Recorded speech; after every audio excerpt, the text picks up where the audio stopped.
بسم اللہ الرحمن الرحیم۔ اپنی حد میں رہنا سیکھو۔ حد میں رہنا اللہ تعالیٰ کی بڑی نعمت ہے۔ پانی حد سے بڑھ جائے تو طوفان بن جاتا ہے، اور اگر انسان حد سے بڑھ جائے تو شیطان بن جاتا ہے۔ ناکامی کا منہ اکثر اس وقت دیکھنا پڑتا ہے جب ہم کامیابی کے حصول کے لیے اپنے اللہ کے اصول توڑ دیتے ہیں۔ سچائی میں اگرچہ خوف ہے مگر باعث نجات ہے، اور جھوٹ میں گو اطمینان ہو مگر موجب ہلاکت ہے۔ خود کا دوسروں کے ساتھ مقابلہ کرنا چھوڑ دیں۔ سورج ہو یا چاند اپنے اپنے وقت پر چمکتے ہیں۔ حضرت علی رضی اللہ تعالیٰ عنہ نے فرمایا، اگر میری زندگی میں دکھ نہ ہوتے تو میں اپنے رب کے ساتھ دعا کا رشتہ کیسے نبھاتا۔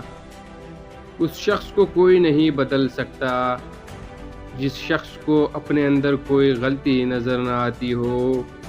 مشکل وقت ہمیشہ کے لیے مشکل نہیں رہتا، لیکن مشکل وقت میں سب کی پہچان ہو جاتی ہے، اور وہ پہچان کوئی کبھی نہیں بھولتا۔ اچھے انسان کی تعریف کے لیے اتنا ہی کافی ہے کہ یہ کسی کو تکلیف نہیں دیتا۔ جو عورت آٹا گوندتے ہوئے بسم اللہ شریف پڑھتی ہے اور سر پر دوپٹہ رکھتی ہے، ان کے گھر میں دولت بارش کی طرح آئے گی۔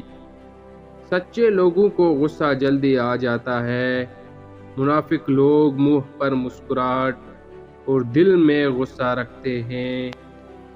دو چہرے انسان کو کبھی نہیں بھولتے، ایک مشکل میں ساتھ دینے والا اور دوسرا مشکل میں ساتھ چھوڑنے والا۔